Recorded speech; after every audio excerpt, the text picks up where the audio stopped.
Buenos días, queridos estudiantes. Vamos a dar inicio a la clase de hoy. Hoy nos toca ver el diagnóstico periodontal, que prácticamente está relacionado íntimamente con la historia clínica. Entonces, vamos a ver cómo hacemos el diagnóstico y cómo vamos a llegar a formular nuestro plan de tratamiento, pero previo a eso, realizar el pronóstico, ¿ya? Entonces paso a compartir.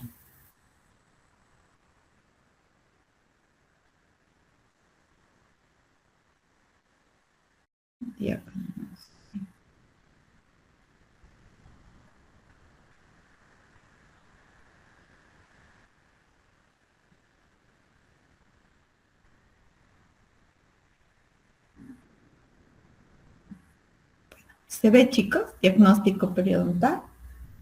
Buen día, doctora. Sí se ve. Gracias. Entonces, vamos a ver. El diagnóstico es ponerle un nombre a la patología después de haber realizado un análisis cuidadoso de todos los antecedentes que ustedes tienen que ver en el paciente. Por ejemplo, de haber visto los signos, los síntomas clínicos, además de haber hecho una valoración de los resultados y de los estudios auxiliares. ¿Cuáles son los estudios auxiliares? Dentro de los estudios auxiliares van a estar el hemograma, van a estar también análisis de glicemia que ustedes puedan hacerle al paciente y otro tipo de análisis específicos que ustedes puedan dar al paciente, ¿ya? Después, el diagnóstico clínico está relacionado con dos visitas, ¿no? Una primera visita en la que van a hacer la valoración general del paciente. Van a ver los antecedentes médicos, los antecedentes dentales, los estudios radiográficos, los modelos de estudio, las fotografías y la revisión del examen inicial del paciente. Van a determinar si el paciente tiene una urgencia o si el paciente tiene una emergencia. Y en la segunda visita, ustedes van a hacer el examen bucal, el examen de los dientes de los implantes y el examen del periodonto, ¿no? O sea, van a abocarse al estudio del periodontograma. Entonces, en la valoración general del paciente, como siempre les he dicho, ustedes tienen que ver no solo el estado general del paciente, también el estado mental y el estado emocional. Y tienen que determinar o explicar en el paciente la relación que existe entre la enfermedad sistémica con los tejidos periodontales. Uno, que puede haber esa relación. Otro, que la patología puede repercutir y puede provocar que la patología sistémica puede manifestarse en la cavidad bucal a causa de la patología sistémica. Entonces, existen estas tres relaciones con los antecedentes médicos y la cavidad bucal de su paciente. Se debe tomar en cuenta también las siguientes áreas. El que el paciente esté en tratamiento médico. Tenemos que preguntarle si el paciente está en tratamiento médico. Si está en tratamiento médico, ¿qué tratamiento ha hecho el paciente? O sea, ¿qué medicación está tomando? ¿Cada cuánto está tomando medicamento? ¿Y cuánto tiempo más va a tomar ese medicamento? Prácticamente, ¿no ve? Si es un paciente diabético, nosotros tendríamos que ver, o un paciente hipertenso, qué pastilla está tomando, cuánto de la pastilla está tomando, ¿no? Se debe hacer la receta, se debe ver su receta, en algunos casos tenemos que hacer interconsulta. Luego tenemos que ver también qué enfermedades ocupacionales tiene ese paciente. Dentro de las enfermedades ocupacionales hemos visto que pueden haber, por ejemplo, la gingivitis tóxica, cuando el paciente inhala cierto tipo de tóxicos, cierto tipo de sustancias que le pueden causar una gingivitis completamente tóxica por largos periodos de tiempo. Luego tiene que ver tendencia a las hemorragias, a las alergias que pueda tener el paciente, información de la pubertad, el embarazo, la menopausia, antecedentes médicos familiares de hemorragias y de diabetes. Todo esto ustedes hacen en la primera parte de la historia clínica cuando preguntan antecedentes periodontales que puedan presentarse en los familiares, ¿no? Que les digo, y también en los antecedentes del paciente, pero relacionados con problemas sistémicos. Luego, ustedes tienen que ir a ver los antecedentes dentales que tiene el paciente, la enfermedad actual, cuál es el motivo de consulta, cuál es la queja principal del paciente. Y se debe cubrir principalmente preguntarle sobre visitas anteriores que ha hecho su paciente, los motivos por los que ha asistido al dentista, la higiene bucal, los medios, la frecuencia, los tratamientos ortodónticos que ha recibido, el dolor en los dientes, la hemorragia gingival que puede o no estar presente, la litosis e impactación de los alimentos, la movilidad dental, la bruxomanía y el bruxismo y problemas periodontales que pueda haber tenido antes, como por ejemplo gingivitis, alteraciones que haya tenido de las encías, incluso hay algunos pacientes que pueden haber tenido formación de abscesos periodontales a nivel de la encía marginal. Si el paciente tiene prótesis removible, ¿cuánto tiempo usa su prótesis removible? Hay muchos pacientes que piensan que su prótesis removible les va a servir toda la vida y no es así. Al instalar ustedes la prótesis, deben darle al paciente el periodo de tiempo que puede utilizar la prótesis, que no va a pasar de 10 años, ¿no? Entonces el paciente tiene que estar consciente de eso, porque a veces los pacientes no quieren cambiar su prótesis y ya su prótesis ya no les sirve porque ha perdido dimensión vertical, están demasiado planas las piezas dentarias, ¿no? Entonces, todas esas cosas ustedes tienen que ver, así como la presencia de implantes dentales. Después se tiene que hacer un estudio radiográfico intrabucal seriado, mínimo de 14 películas periapicales, pero nosotros en la facultad solo pedimos periapicales de las piezas afectadas con la bolsa. Y si son muchas las piezas afectadas, como en una periodontitis avanzada, mejor es tomar una panorámica digital. Se requiere de una serie intrabucal completa para que nosotros hagamos una buena planificación y pronóstico. Entonces, estas son las radiografías que tenemos que tener en forma seriada para poder realizar nuestro diagnóstico.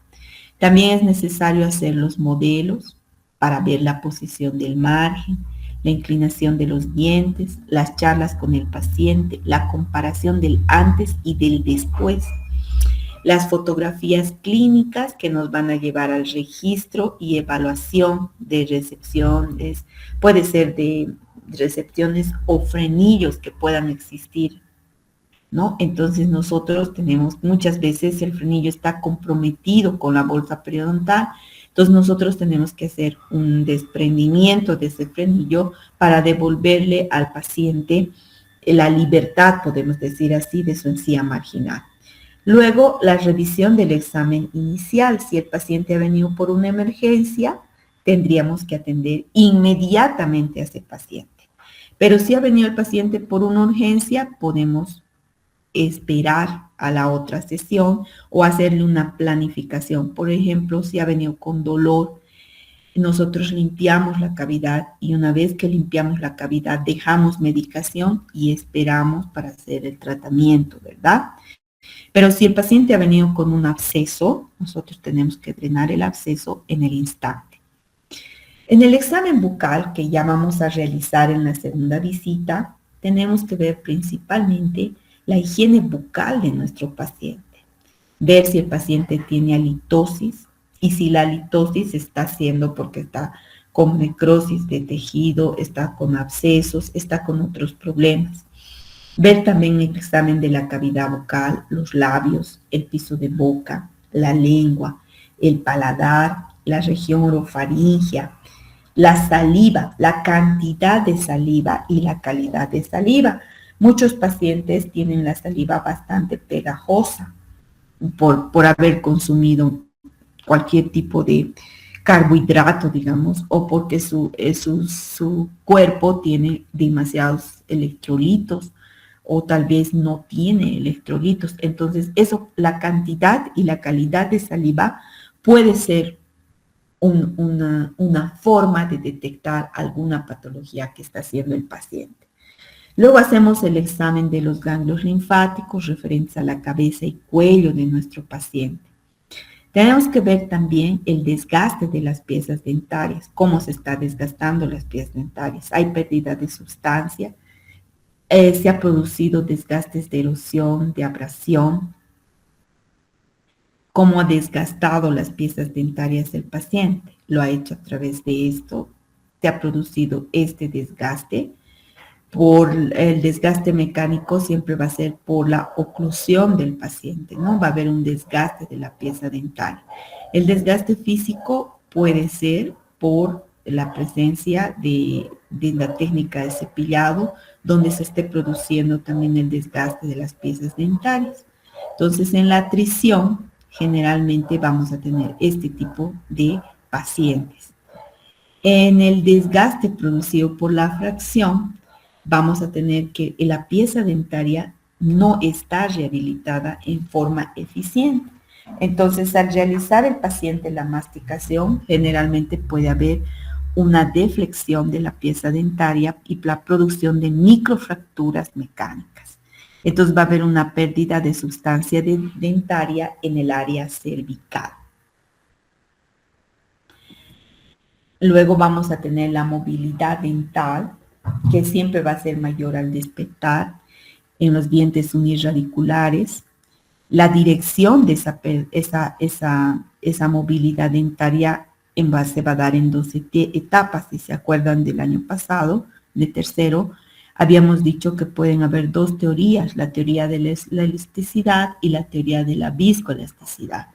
Entonces, nosotros sabemos que primero va a haber un movimiento en el ligamento periodontal. Y este ligamento periodontal recién va a transmitir las fuerzas al proceso alveolar, que va a ser la segunda etapa. Esta transmisión de la fuerza va a ser en forma elástica y de esta manera no se va a alterar nada de lo que está en la pieza dentaria. También va a haber un encogimiento elástico, un movimiento lento y asintomático de recuperación después de que se ha producido el movimiento. También tenemos que ver la movilidad dental que tiene nuestro paciente en la segunda visita, ver si el paciente tiene un grado de movilidad 1, 2 o 3, dependiendo de la patología también. Cuanto más avanzada es la patología periodontal, mayor va a ser el grado de movilidad de la pieza dentaria. El aumento de la movilidad puede deberse a una pérdida de soporte dental, a un trauma de oclusión, a una inflamación. También puede darse en cirugía periodontal, en alteraciones hormonales, en procesos patológicos de los maxilares. Y por último está la migración patológica de los dientes, que son fuerzas anormales. Puede darse por un empuje lingual, por contactos prematuros. También habíamos dicho que en la segunda visita hacemos la dentición con los maxilares cerrados. Entonces, esto nos puede llevar a determinar el alineamiento de los dientes, cómo los dientes están extruidos, los contactos proximales que tienen los dientes y ver los tipos de mordida, ¿no? Nosotros hacemos una revisión de la llave de Angle en las piezas posteriores de los pacientes y también tenemos que ver en el sector anterior si hay sobremordida, si hay mordida abierta o si hay mordida cruzada. La sobremordida generalmente se refiere a la intrusión de los dientes, a la impactación de los alimentos, a la inflamación gingival, al agrandamiento gingival y a la presencia de bolsas periodontales. Y en la mordida abierta, el problema periodontal que se va a dar va a ser la extrusión, la gingivitis y la acumulación de los residuos que se pueden dar entre las piezas dentarias. En cambio, en una mordida cruzada, ustedes pueden tener el trauma cruzal, la impactación de los alimentos, la separación de los dientes inferiores y las patologías gingivo-periodontales. Entonces, ya en el examen del periodonto, nosotros empezamos siempre con los factores etiológicos. Los factores etiológicos van a ser placa bacteriana y cálculo. Entonces, en eso ustedes tienen que ver la encía, tienen que ver el color, el tamaño, el contorno, la consistencia, la textura, todas las características clínicas de la encía. Son 7, ¿verdad? Pero en la historia clínica que les hemos puesto solamente están 5. Esas características clínicas son las que ustedes tienen que tomar en cuenta. Ahora, clínicamente, la inflamación puede ser de 2 tipos. Puede ser edematosa y puede ser fibrosa. La edematosa es cuando la encía está dura, blanda más bien, está lisa, está brillante. Eso, edema, quiere decir que ha habido una extravasación de sangre. Ayer estudiábamos con los chicos de tercero el proceso inflamatorio, ¿se acuerdan? En las etapas, en la etapa 1, 2, 3 y 4. Entonces, en la etapa 1 les decía que la gingivitis es incipiente, que no tiene manifestaciones clínicas, pero hay una extravasación de sangre al medio externo. Entonces, esa extravasación de sangre al medio externo es la que produce el edema. Y la encía se torna lisa, brillante, blanda y roja. En cambio, está también la inflamación fibrosa. En la inflamación fibrosa, la encía se torna dura, tiene características clínicas que al parecer son normales, como el color rosa, por ejemplo, coral, pero la encía está agrandada, está opaca, ¿ya? Tenemos que ver también en el examen del tejido periodontal los índices clínicos, ver el índice de Loe, el índice de Slines, referente al aumento de tamaño de la encía y el índice de hemorragia del surco gingival. Esto nos va a dar una idea de cómo avanza la patología en la boca del paciente. Va de una periodontitis leve a una moderada y a una avanzada, de acuerdo a la presentación de esos índices. Y en un paciente normal tenemos también las características de normalidad de la encía, pero esto puede avanzar a una periodontitis avanzada, como están viendo en la foto. Entonces, la periodontitis avanzada prácticamente va a haber formación de diastemas, va a haber desgastes dentales, va a haber una oclusión alterada porque va a haber movilidad de las piezas dentarias, y eso es lo que precisamente yo les estoy pidiendo, que ustedes saquen foto de su paciente de periodontitis avanzada para que puedan ver ustedes las características clínicas principalmente de ese paciente que está haciendo la patología. Un momentito, chicos.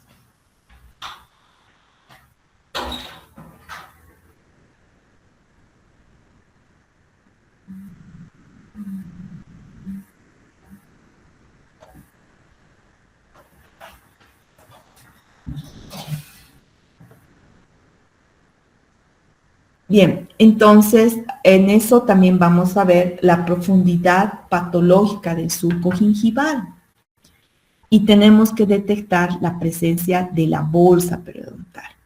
Entonces, en la bolsa periodontal ustedes van a tener signos y síntomas que son específicos de la bolsa.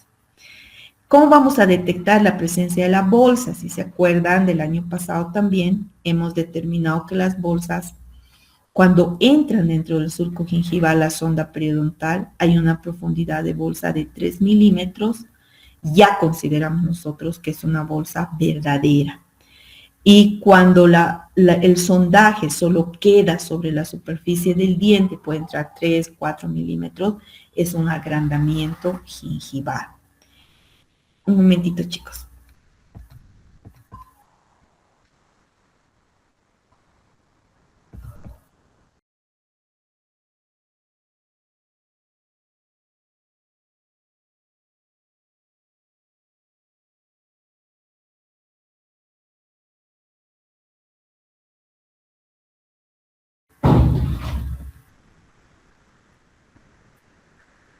Ya. Entonces, la bolsa periodontal, prácticamente, la que vamos a ver en signos y síntomas, va a ser la bolsa verdadera. Entonces, esa bolsa verdadera, si se acuerdan de su historia clínica, la hemos clasificado primero de acuerdo a su presencia sobre las caras del diente. Y de acuerdo a eso, nosotros tenemos las bolsas simples, las bolsas compuestas y las bolsas complejas. Tengo aquí. Ahí tengo. Aquí. Entonces, las simples van a estar en una sola cara del diente. Las compuestas van a estar en varias caras del diente. Y las complejas van a tener una forma de espiral dentro del surco gingival. Entonces, ustedes tienen que determinar primero si se trata de una bolsa verdadera y luego si se trata de una bolsa falsa o pseudo bolsa. Una vez que hayan detectado dentro del surco gingival que hay una bolsa, tienen que ver los signos y síntomas. ¿Qué signos van a ver? Van a ver cambio de coloración azulado en la zona, van a ver o color rojo azulado, porque es una patología crónica que ha venido después de una gingivitis, que ha venido después de un largo proceso, ¿no ve? Entonces van a ver ese cambio de coloración, van a ver una encía edematosa, van a ver una hemorragia, van a ver dientes flojos, indoloros, halitosis, sensibilidad al frío y al calor, porque va a haber desprendimiento de la encía, y va a haber también dolor dental en algunos pacientes porque va a haber caries a nivel del tercio cervical. Entonces, estas características tienen que reconocer en la bolsa verdadera, haciendo el sondaje, ¿no? Entonces, también radiográficamente pueden ver la profundidad de la bolsa utilizando un cono de Guttapercha y viendo hasta dónde llega la profundidad de la bolsa verdadera. Ahora, con ese cono de Guttapercha, como están viendo en la radiografía, de acuerdo a cuánto va a entrar su sonda periodontal, ustedes pueden determinar si la bolsa es supraósea o si la bolsa es infraósea. ¿Cuál va a ser el parámetro para que ustedes midan eso? La cresta del proceso alveolar. Entonces, en la cresta del proceso alveolar, ustedes van a determinar si la bolsa es supraósea o si la bolsa es infraósea. ¿Estamos de acuerdo? Entonces, las bolsas supraóseas siempre van a estar encima de la cresta del proceso alveolar. Las bolsas infraóseas van a estar debajo de la cresta del proceso alveolar. La detección de las bolsas, la única manera que podemos hacerla es a través del sondaje. Y para hacer el sondaje ustedes tienen que recordar las profundidades del surco gingival.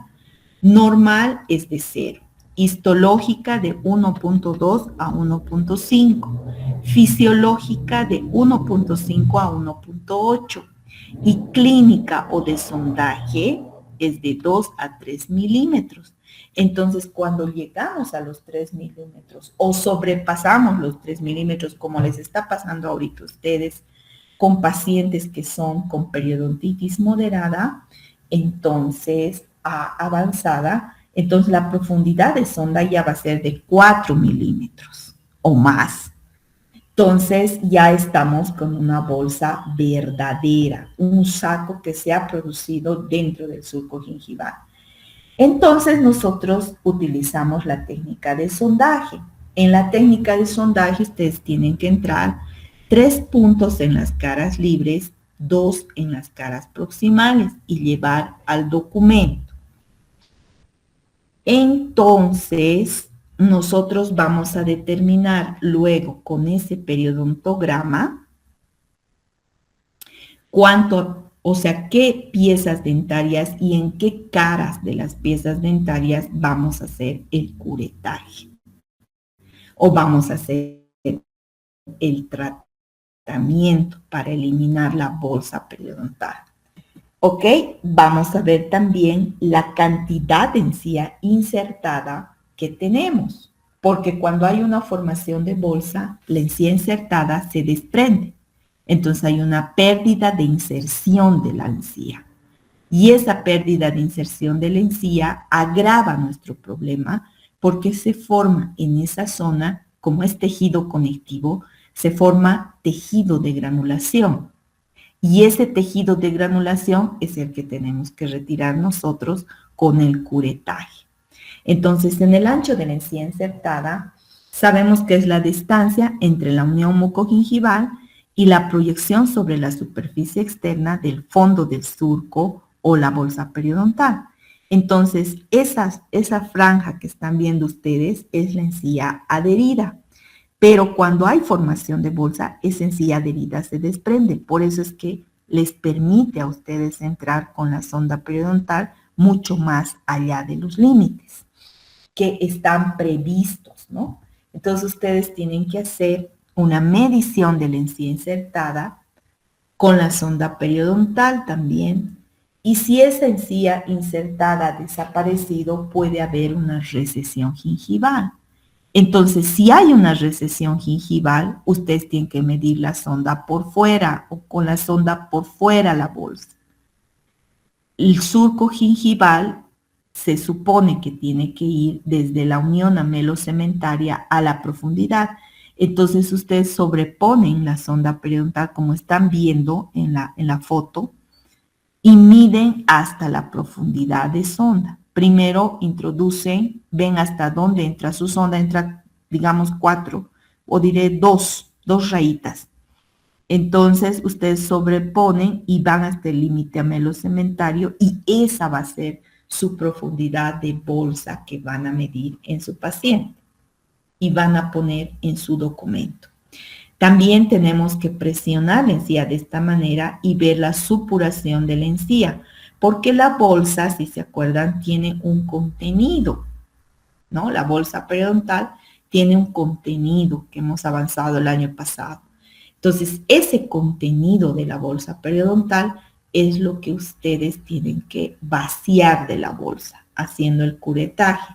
Pero para ver si esa bolsa está inflamada, ustedes en su diagnóstico, para hacer su diagnóstico, hacen la presión así como están observando y ven qué tipo de exudado tiene. Si es seroso, si es purulento, ¿ya? Y luego determinan la presencia del absceso periodontal. Y como les dije en la clase anterior, esto lo vamos a ver más adelante para que podamos tener un diagnóstico de los tipos de abscesos que hay en la boca del paciente. Bien, entonces, ya teniendo claro que el absceso, o perdón, que el... Un ratito, chicos.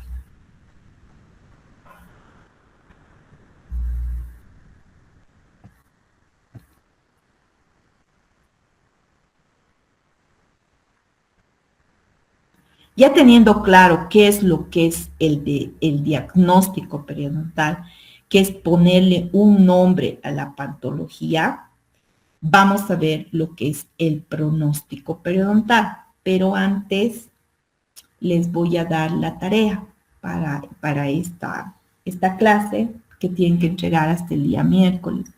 Entonces, en la tarea, ustedes van a hacer el concepto de lo que es bolsa periodontal,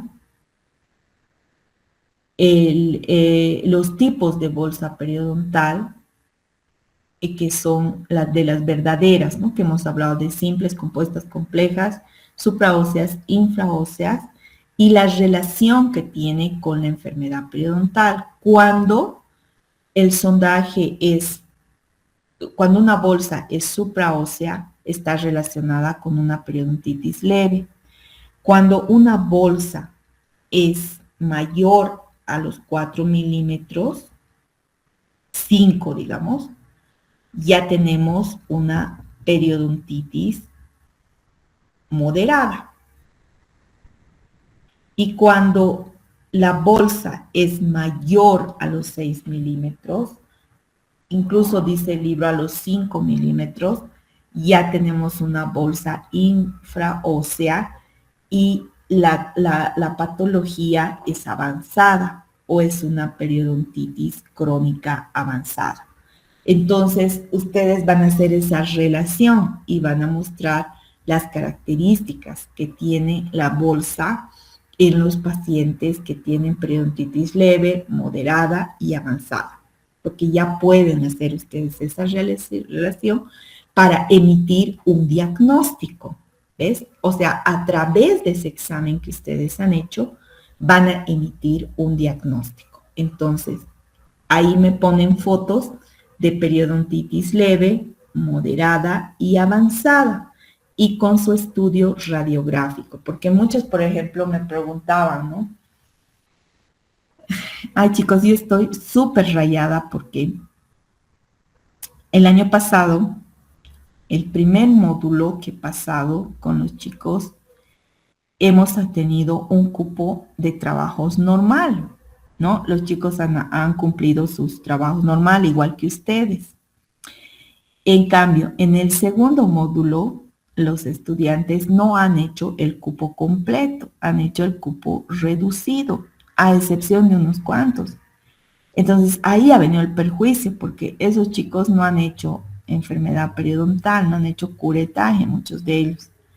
Entonces, yo cuando ellos me preguntan, doctora, mi paciente tiene que tener radiografía, me enojo y les digo, sí, ya, pues sí, claro que sí, que la enfermedad periodontal siempre tiene que tener radiografía, tiene que tener evidencia radiográfica, ¿no?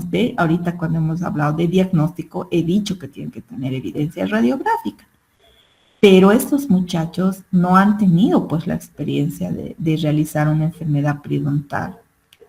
Entonces, vean qué perjuicio es cuando ustedes reducen cupos, que ahorita yo sé que al año van a tener serios tropiezos y voy a hacer por eso una especie de preclínico quirúrgico con ustedes, porque va a estar sobreentendido para los docentes de quinto que ustedes han hecho una cirugía, pero no la van a hacer.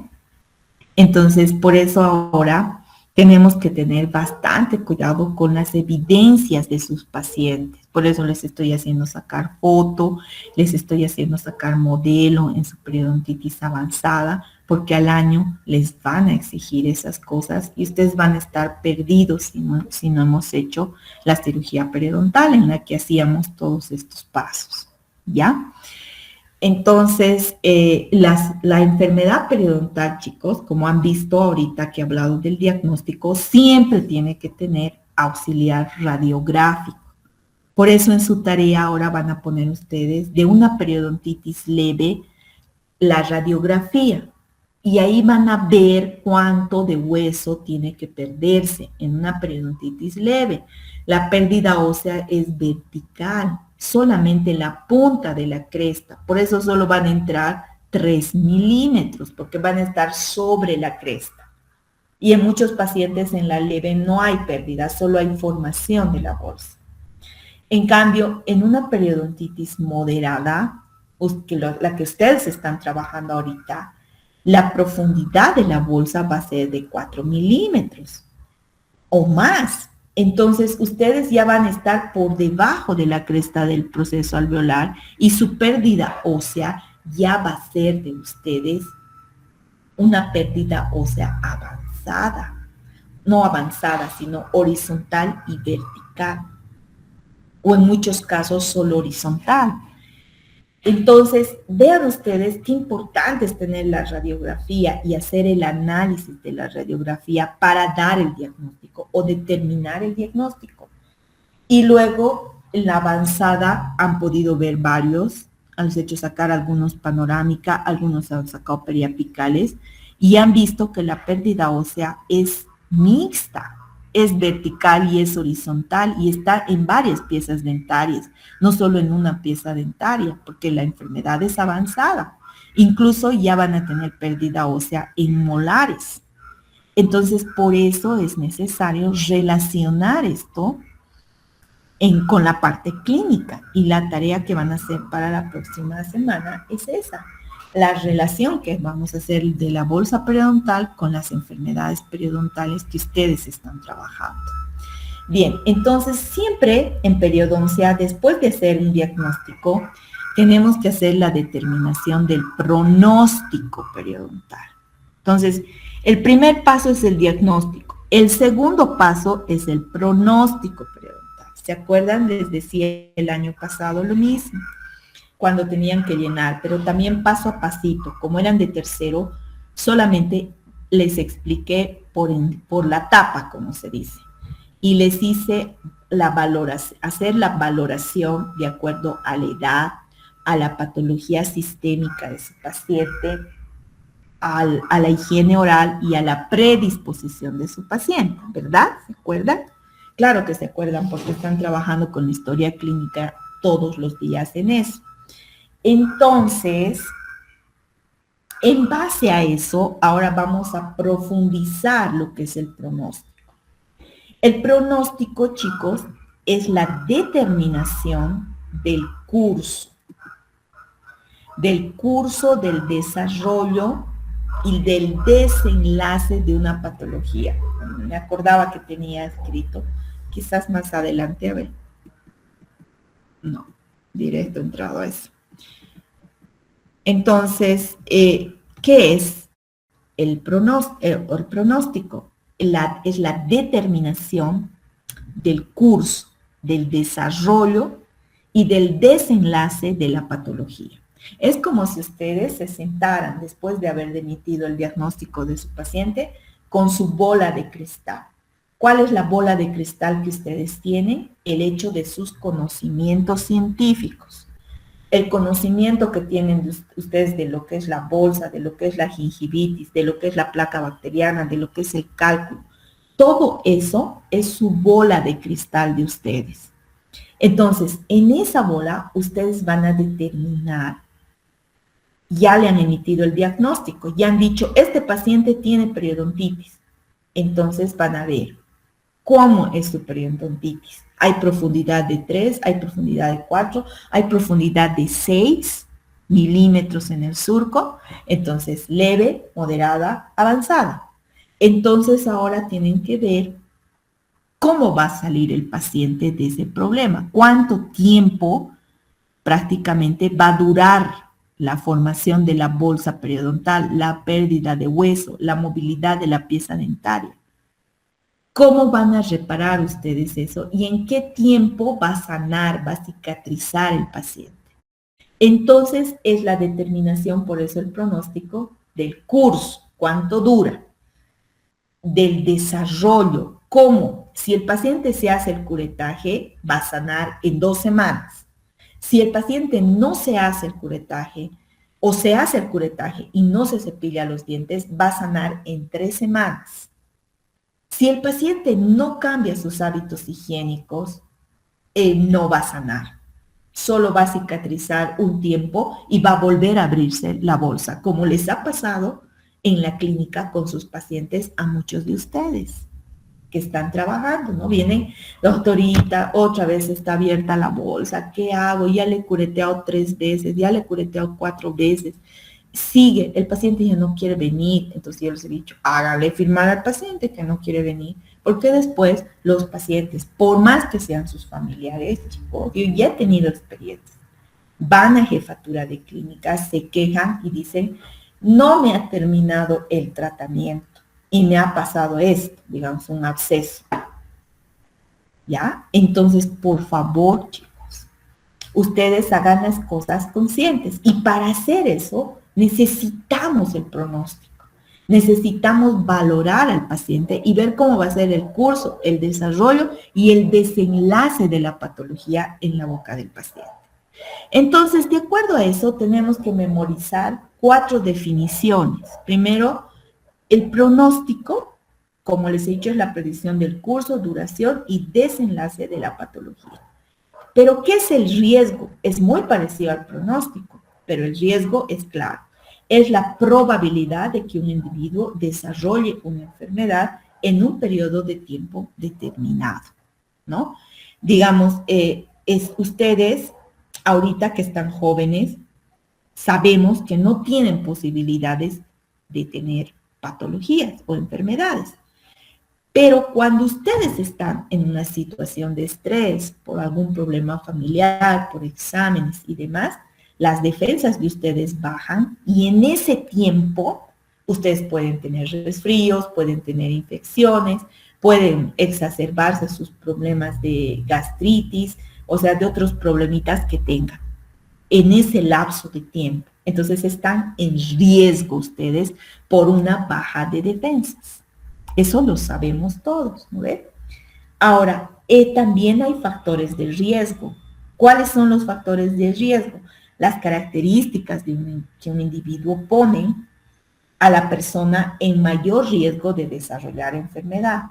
Por ejemplo, un factor de riesgo puede ser que la persona esté demasiado delgada, no tenga defensas suficientes, se va a exponer a las enfermedades, como si ustedes todos los días se exponen en la cavidad bucal a que se contagien, por eso usan barbijo, por eso usan guantes. Entonces, pero esa persona que está delgada, que no tiene defensas marcadas, entonces tiene mayor factor de riesgo de contagio de esas enfermedades. ¿Y cuáles son los factores de pronóstico? Las características que predicen el resultado de una enfermedad una vez que se ha presentado. Porque siempre el pronóstico va a ver al futuro. Acuérdense de la bola de cristal. Siempre va a ver al futuro de la enfermedad. ¿De acuerdo? Bien. Entonces, de acuerdo a eso, los pronósticos pueden ser excelente, aceptable, malo o cuestionable y pésimo. Estos 4 pronósticos los manejábamos antes, cuando yo era estudiante, ¿no? Mire, yo he estudiado con Carranza y ustedes están también estudiando, pero yo he estudiado con la 7 edición de Carranza. Ustedes están estudiando con la 11 edición de Carranza. Miren cuánto ha evolucionado, pero sigue siendo el mismo libro y los mismos conceptos. Entonces, antes, el pronóstico que yo manejaba era excelente, aceptable, malo y pésimo. A mí me parecía bien esa clasificación, de verdad, porque excelente cuando el paciente no tenía patología sistémica, cuando se cepillaba los dientes, cuando está, pero también se pone a pensar uno y dice, si tiene pronóstico excelente mi paciente, ¿por qué hizo enfermedad periodontal? Porque acuérdense que la enfermedad periodontal siempre es porque hay mala higiene. Entonces mi paciente tiene mala higiene. Obvio no va a cambiar su higiene mala a buenísima, excelente, porque yo le haya hecho el tratamiento. ¿No ve? Eso también es hábito, es costumbre. Entonces no puede haber pronóstico excelente y precisamente eso es lo que se ha analizado o ha analizado Carranza y sus investigadores. Y entonces ahora los pronósticos son 4 los que ustedes manejan. El pronóstico favorable, que es el que equivalía al excelente, donde el paciente puede cambiar de hábito. Por ejemplo, un paciente que fumaba, y yo he tenido varios pacientes así, que han venido a tratamiento, han disminuido, no han eliminado el cigarrillo de su vida. Algunos sí, unos 2 he tenido en toda mi carrera de periodoncista, unos 2 que sí han dejado de fumar completamente, pero los otros han disminuido el consumo de cigarrillo, ¿no? Entonces, esos pacientes han tenido un pronóstico favorable en su tratamiento. Luego, el pronóstico cuestionable. Ese pronóstico cuestionable nos dice, digamos, el paciente está completamente sano, pero tiene mala higiene y no tiene predisposición para cambiar su higiene. Y ellos ponen pretextos como que, doctora, es que los transportistas sobre todo, ¿no? Me dicen, doctora, es que no, pues salgo de mi casa y como y todo en el auto, en el taxi o en el camión y no puedo, pues, no puedo cepillarme mis dientes, ¿no? Y yo les digo, pero cómprate un cepillito que se doblan, tu pastita dental, te vas a un ladito, te cepillas tus dientes después de comer y vas a estar tranquilo, Vas a evitarte gastar plata, vas a evitar perder dientes, vas a evitarte ir al dentista. Y muchos me hacen caso, pero algunos no quieren cambiar ese hábito y solo tienen el pretexto, digamos, de que manejan su auto. Entonces, ven, ahí es mi pronóstico, no va a ser favorable, va a ser cuestionable. Y luego está el pronóstico desfavorable, cuando el paciente tiene patología sistémica, cuando el paciente tiene mala higiene, no tiene de predisposición, yo tengo que considerar un pronóstico desfavorable. Y mi pronóstico provisional, en mi pronóstico provisional, yo digo, a ver, tengo que hacer una rehabilitación en mi paciente.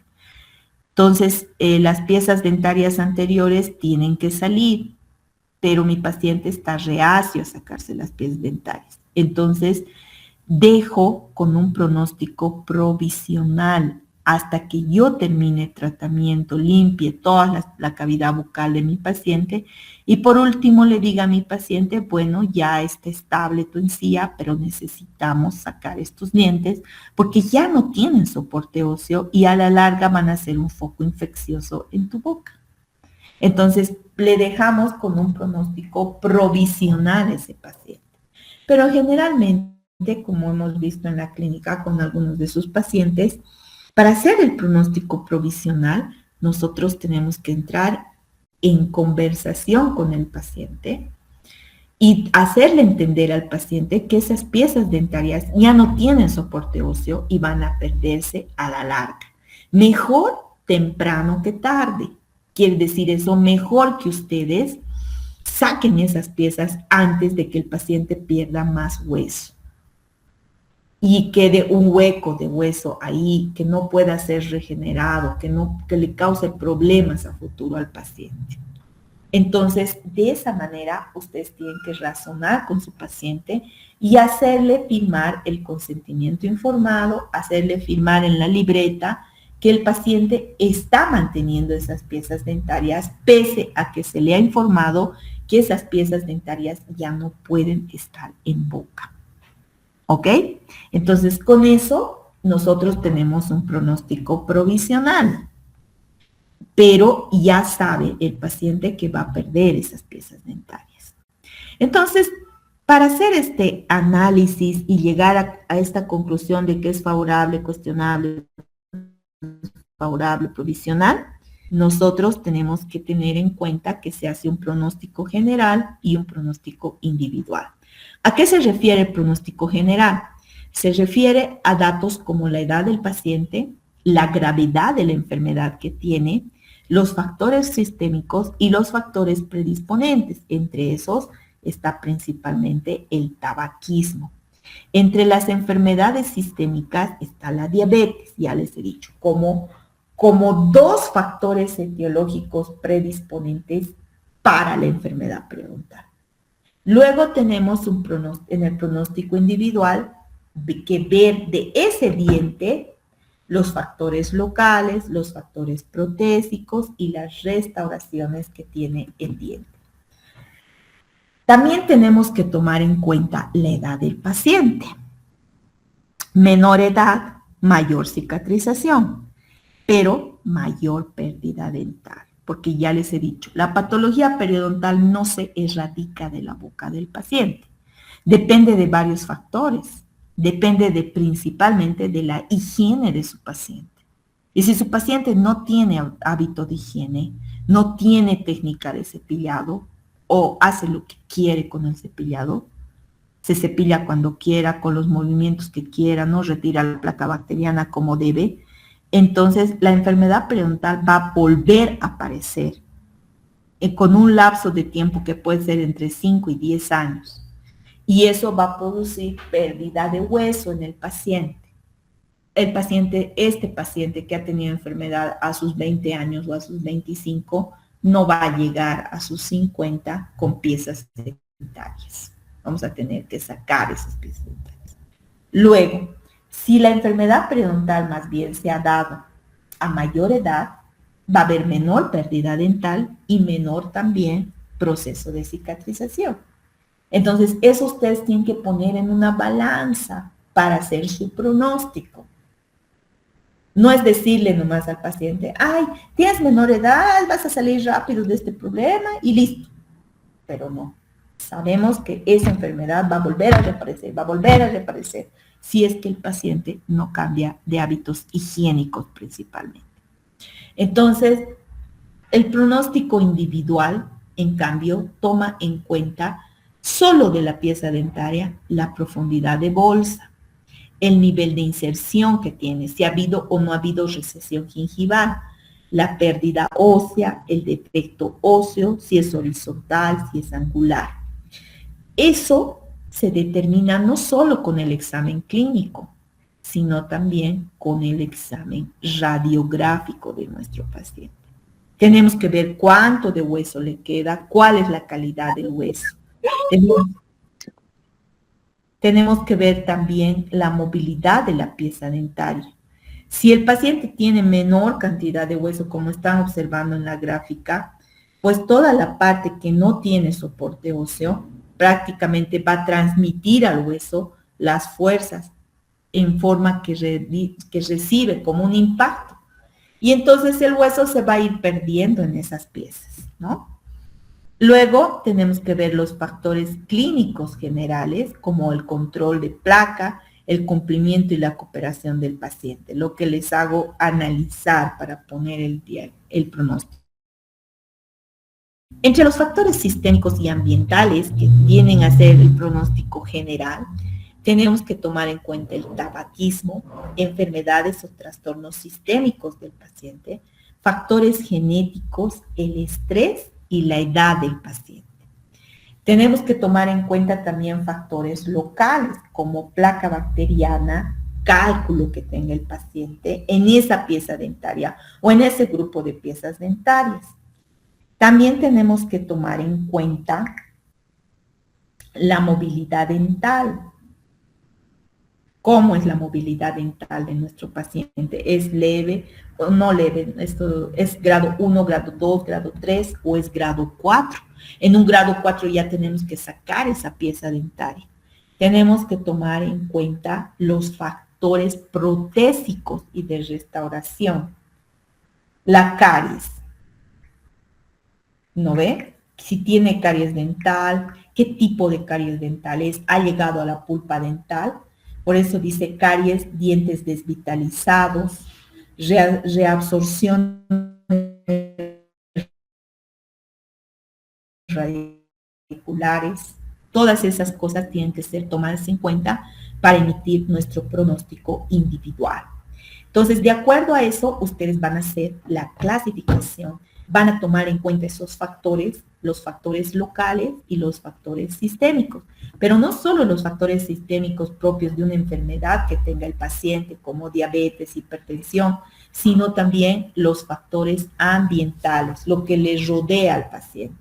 Esas situaciones pueden ser, por ejemplo, situaciones de estrés, todas esas situaciones tienen que ser tomadas en cuenta por ustedes para emitir el pronóstico.